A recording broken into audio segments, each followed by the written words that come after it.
Halo Sobat Sains Farmasi, pada video kali ini kita lanjutkan lagi pembahasan kita yang kemarin ya Sobat Sains. Jadi pada video kali ini kita membahas tentang prinsip farmakokinetika. Dan terfokusnya kita hanya akan membahas tentang absorpsi saja ya Sobat Sains.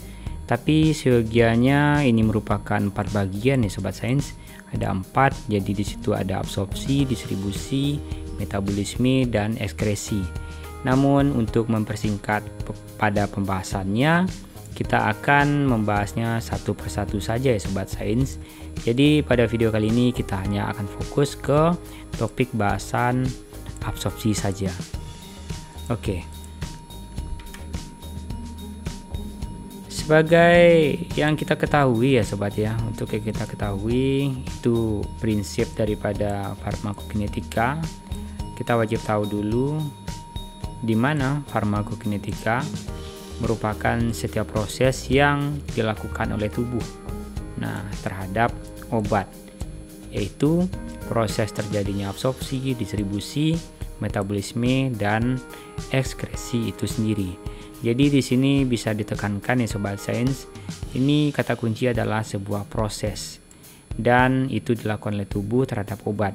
Jadi bisa disimpulkan ini merupakan proses tahapan yang dilalui sebuah obat, di mana yang kita sebutkan di video yang lalu ya Sobat Sains adalah sebagai suatu proses nasib obat di dalam tubuh ya, nasib. Oke. Jadi ada nasib obat ya, nasib obat di dalam tubuh. Jadi nasib obat dalam tubuh ditentukan oleh 4 faktor tadi, di mana faktor yang pertama itu adalah absorpsinya. Oke, kalau yang tabel seperti ini ataupun diagram seperti ini kita sudah bahas yang kemarin ya Sobat Sains, dan itu sudah lebih detail, di mana kita menjelaskan tentang adanya fase farmasetik, fase farmakokinetik, dan fase farmakodinamik, di mana proses absorpsi tadi terletak pada fase farmakokinetik dan khususnya di bagian absorpsi ini tentunya, di mana absorpsi merupakan penyerapan obat daripada usus ke dalam sirkulasi ya, ataupun yang biasa disebut dengan istilah sistemik. Ini berkaitan juga dengan rute pemberian obat dan mempengaruhi daripada bioavailability obat di dalam tubuh. Untuk bahasan berikutnya kita wajib tahu dulu konsep penting daripada bioavailability tadi, di mana yang pertama itu adalah fraksi obat itu yang mencapai sirkulasi sistemik setelah rute tertentu, administration, di mana efek by, dampaknya first pass metabolism daripada obat tadi, contohnya itu adalah lidokain dan propanolol, pengaruh daripada kelarutan dan instability. Oke, bisa dilihat ini adalah melambangkan daripada konsentrasi serum, ini adalah waktu, dan ini adalah injected dose, artinya obat yang dimasukkan ke dalam tubuh seseorang. Ini bisa diketahui kalau yang ini merupakan sebuah kurva yang pemberian obat tadi itu diberikan melalui injeksi, dan bagian yang bawah ini yang landai ini adalah bagian pemberian obat melalui rute oral. Jadi rute di sini mempengaruhi ya Sobat Sains.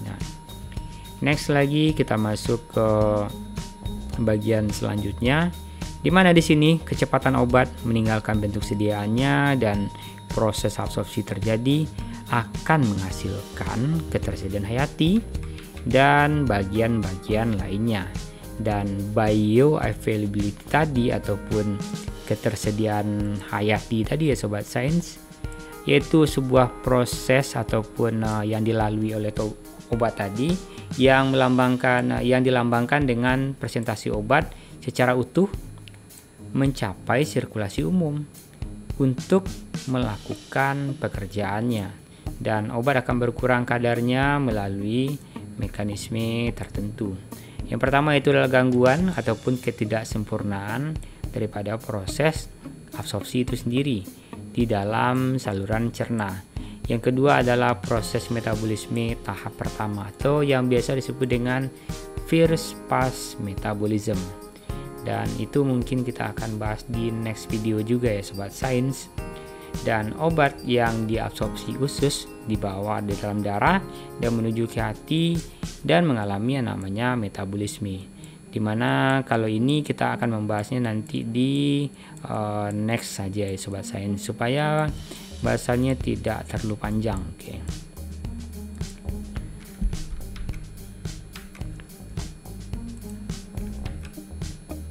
Berikutnya kita akan membahas tentang faktor-faktor yang mempengaruhi daripada absorpsi obat tadi.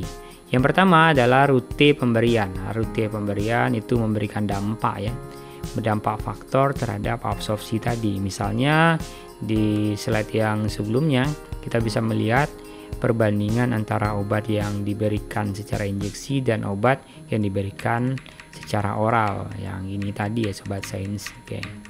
Yang ini tadi, ini obat yang diberikan secara injeksi dan ini adalah rute pemberian obat melalui oral. Oke.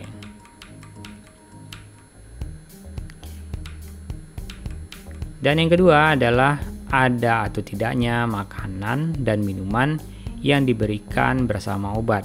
Artinya kalau misalnya kita minum obat ya langsung setelah makan, nah itu akan, ataupun sesaat hendak makan, itu pun juga akan berpengaruh ya terhadap absorpsi tadi.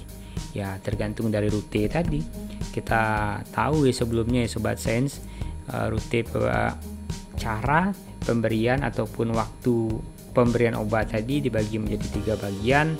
Ada yang AC ya, T-6 itu diberikan sebelum makan.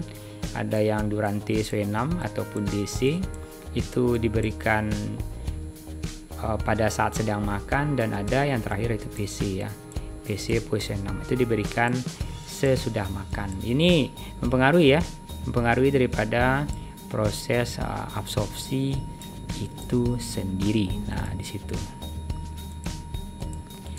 Oke, berikutnya faktor yang ketiga merupakan formulasi sediaan obat. Jadi bentuk daripada sediaan obat tadi juga mempengaruhi daripada faktor absorpsi obat.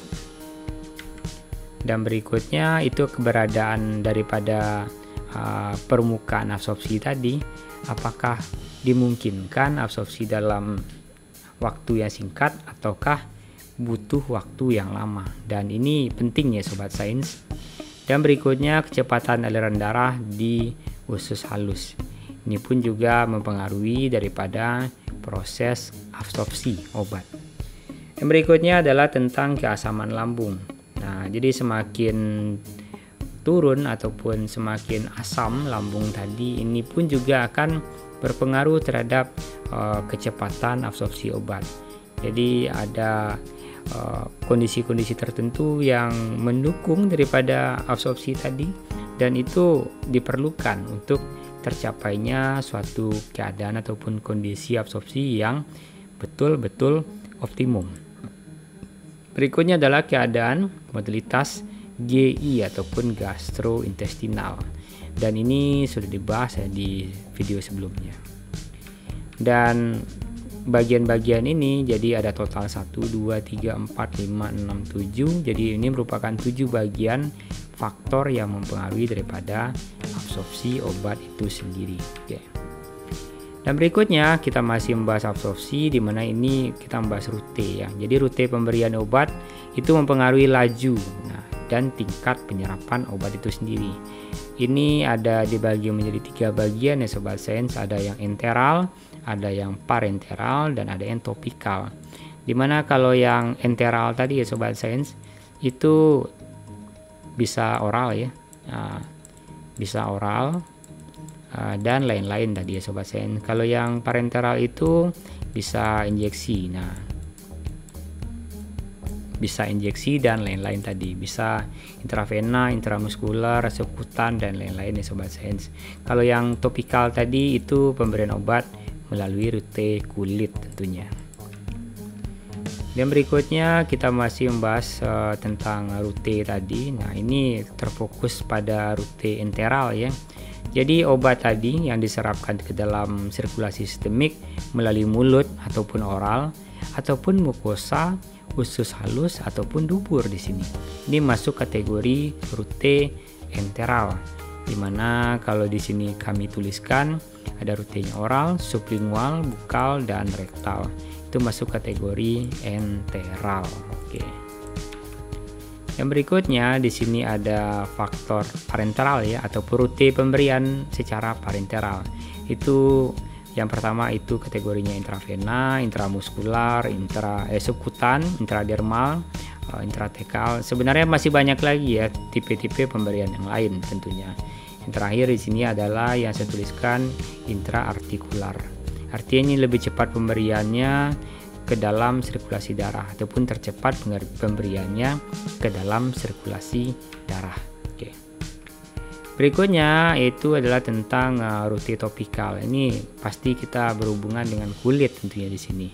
Yang pertama itu skin ya. Nah, skin ataupun mata, telinga, hidung ya.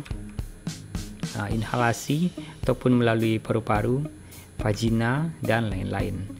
Oke Sobat Sains, mungkin sampai di situ aja video kita kali ini, yang kita hanya membahas tentang farmakokinetik daripada absorpsi saja ya Sobat Sains. Jadi kalau kita rekap lagi dari awal tadi ya Sobat Sains, kita membahas tentang ini ya tadi, tentang pengertiannya tadi, prinsip-prinsip dasarnya, habis itu faktor-faktor yang mempengaruhi absorpsi, habis itu cara pemberian atau rutin tadi.